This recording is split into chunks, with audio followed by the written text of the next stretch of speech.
Leonard Noblac stood in someone else's kitchen and shoved the cork back into the neck of the 82 Haut-Brion. He held the stemmed Riedel glass by its base and checked the wine's color against a white kitchen towel lit by the afternoon sun. Deep garnet. So, all the hype was justified.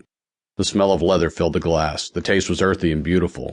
Practically made you hallucinate you were in the vineyard, just like clove cigarettes always made him think of his big night at the Village Vanguard, of standing in the point of that triangular basement, the Carnegie Hall of Jazz.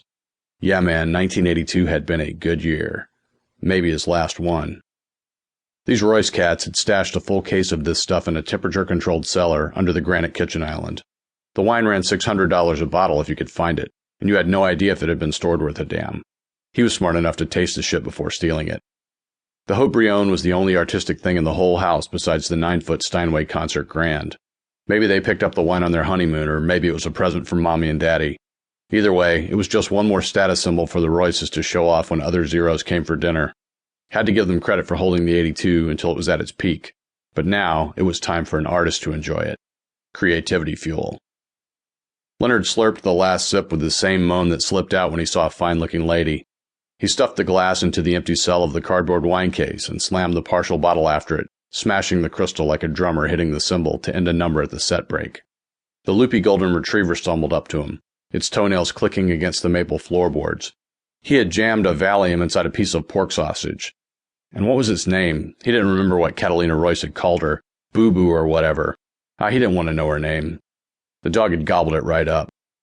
Then the sweet old thing had followed him around, wagging her tail and sniffing the hand that had held the sausage while he'd hauled every TV out of the place.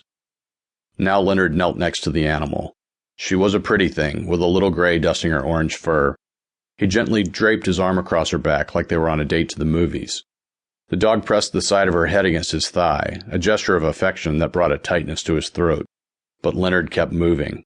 He found the bulge of a vein on the dog's neck and shoved the needle in.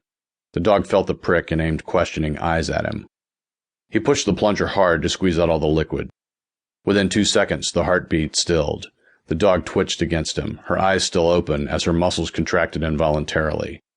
Then she relaxed, and her bladder and bowels spilled onto the floor. Leonard's heart was racing, and the air in the room suddenly felt freezing. Gently laid down the dog's body and stood. He bent again and pulled out the needle. He fought to calm himself and dropped the syringe into the wine case among the necks of the bottles. Animals, all living things, got sick and eventually they died. He felt a lightning strike of anger at having to give himself this talk. He pushed the feeling away.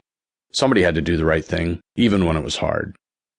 Leonard went 3 paces, flailing his head side to side with the anguish of it, flapping his cheeks violently against his teeth. He sniffed in a great breath as the dizziness wore off. He reached into his pants pocket for the little plastic bottle of hand sanitizer. Leonard flipped the lid, and the citrus scent immediately calmed him. He tipped back his head and squeezed the tangy goo into his mouth. The first drops dissolved directly into his tongue and cheeks. The grapefruit tang spread through his sinuses as he pressed his lips together.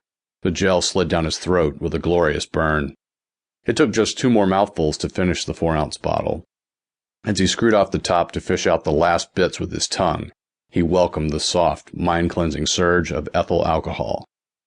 Leonard breathed out slowly. His breath smelled pure. His mouth was clean, free of 99.9% of bacteria.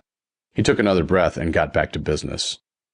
The vino fit easily with the TVs and other crapola in the back of the minivan he'd left in the garage. He'd gotten the van in there using his black market garage door opener. All he had to do was hit the button, and the box would transmit all the known garage door opener radio signals, one after the other. There were only a few dozen. Now, one quick press of the button, then another after driving through the opening, and the van dipped unnoticed into the broad, curving street as the door descended again behind it. As Leonard thought again about his album, he cheered. He plucked at the seatbelt shoulder strap with the fingers of his right hand, as if it were the strings of his bass. His head felt airy, and in his mind he heard the riff he'd written for this track. Man, he could feel his great mood coming back now. He was grooving again. This new composition was putting the world right, was unquestionably his big break. His music was finally going to make him famous. He was really drunk from the sanitizer now. He put on a pair of women's sunglasses he found above the visor and smiled at his incognito reflection in the mirror. Just another square in Squaresville, baby.